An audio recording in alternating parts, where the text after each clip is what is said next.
WNEM TV5 News starts right now with a breaking news alert.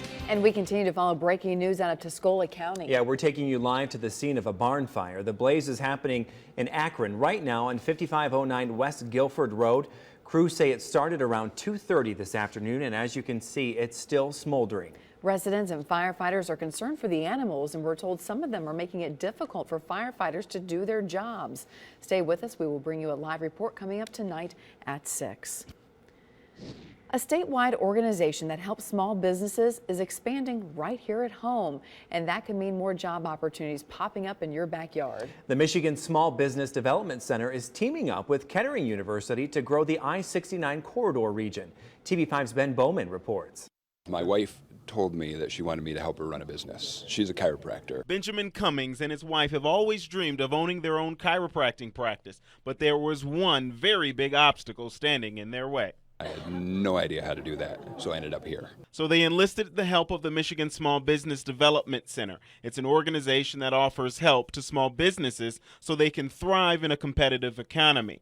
And today they celebrated the grand opening of their office located on the campus of Kettering University. I'm excited about this event because it's another symbol of Kettering's commitment to our organization. Marsha Little is the regional director for the Michigan Small Business Development Center. Kettering is a host organization for this regional office. They provide us with facilities, space, administration, and a fiduciary relationship so that we can do what we do. Flint Mayor Dane Walling was also on hand. He says the new space means a lot for Flint.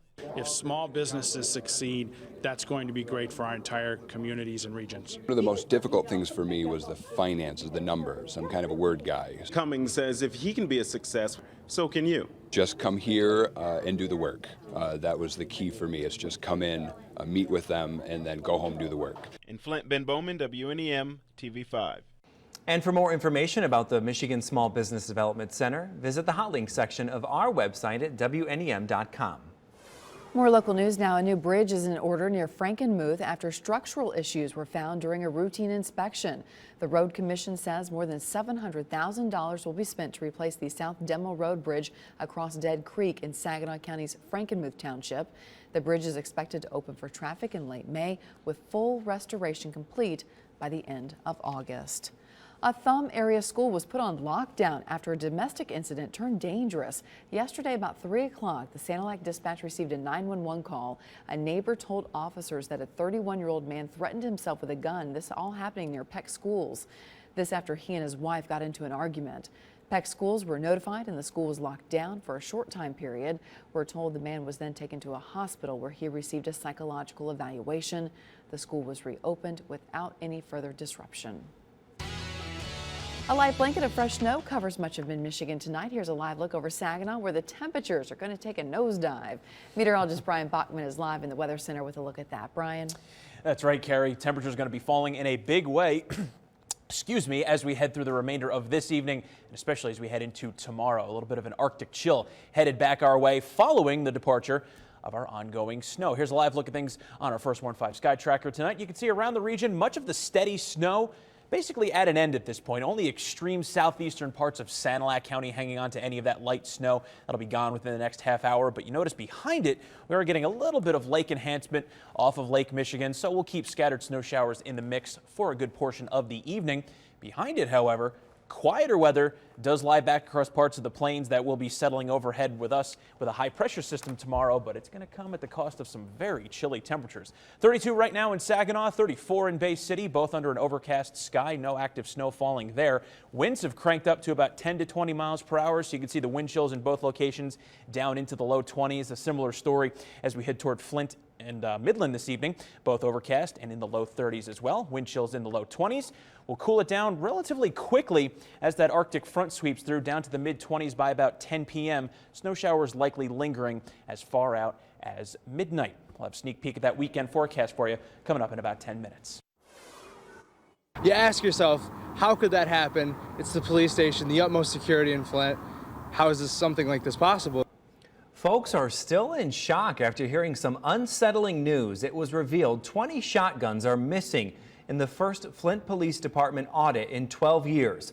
Following the report, Police Chief James Tolbert says he is conducting a full department audit in hopes of finding the guns. Meantime, the missing firearms serial numbers have been entered into the state law enforcement information network and were reported as missing. Well, this device can save lives, but can also cause more harm than good, and it can happen in a heartbeat. Defibrillators are an amazing tool to keep the heart beating regularly. But what happens when they malfunction, sending unnecessary shock waves to the heart? Or what if they are left uncharged? TV5's Gino Vici shows us firsthand the importance of maintenance. We've all done it. Wait until the batteries in our electronic devices run out of juice before we charge or replace them. But there's one device where you cannot afford to let the battery run low. Defibrillator is a device that restores normal electrical activity in a heart. Defibrillators keep a heart beating regularly, but they also run on batteries and need to be charged or replaced, like in your cell phone or in the remote to your television. Dr. Peter Fatal with the Michigan Cardiovascular Institute says it's important for facilities that have access to a defibrillator to regularly monitor battery levels and closely monitor the condition of the device, because in the case of a cardiac arrest and the device is needed, every second counts. So probably the primary cause of what we call sudden cardiac death, which is when the heart goes into a very irregular and very rapid rhythm that's not able to sustain output to the body. The defibrillator will recognize that and deliver an electric shock that restores the normal heart rhythm. Like back on March 3rd, 2011, Wes Leonard, a West Michigan high school sports standout, collapses on the floor just moments after hitting a game-winning shot. There was a defibrillator 50 feet away, but the battery was not working. Leonard died. So just like anything, those defibrillators need to have some sort of monitoring in terms of battery status, as well as the pads. The pads are the things that are put on the person so that they can deliver the electrical shock. Moving forward, Dr. Fatal warns that batteries must be replaced in defibrillators at least once a year. And if the device is ever used, those batteries must be replaced immediately. Reporting in Saginaw, Gino Vici, WNEM, TV5. Across Michigan tonight, Ford has unveiled its new F-150 that features a sleek aluminum body. Aluminum is lighter than steel, and Ford says this truck is 700 pounds lighter than the previous models, improving fuel cost, payload, and towing capacity. But Edmunds, an online car company, wanted to see if they were more costly to maintain. They found the bill to fix the damage created by this sledgehammer test was around $2,400 for the 20 hours of labor alone. That's nearly twice the price of repairing the older version. Families can now go under the sea right down the road. The Sea Life Michigan Aquarium, located at Great Lakes Crossings in Auburn Hills, opened its doors today. The 35,000 square foot indoor aquarium has 23 tanks and more than 5,000 underwater creatures. It's also interactive, meaning visitors can touch crabs and other sea creatures. It opens Monday through Saturday, 10 a.m. to 9 p.m. and Sunday from 10 to 6. Prices vary depending on age. And Michigan lottery players have a chance to be part of history tonight by purchasing a ticket for the first Lucky for Life drawing. For just $2 per play, Lucky for Life gives lottery players a chance to win prizes ranging from $4 up to a lifetime of cash. Players may select their own numbers or choose an easy pick. Tickets for Lucky for Life may be purchased until 9:04 p.m. the day of each drawing. A snowmobile ride turned tragic for two men on the Saginaw Bay this morning. A rescue team was called out to save the pair, and they were both rushed to the hospital, the latest tonight at 6. And a new app is causing quite the controversy among police. They say it can help criminals track them down. And congratulations are in order for two local veterans, one turning 97, the other 71. Our meteorologist Daphne DeLauren celebrated their birthdays in a big way. We'll tell you how coming up.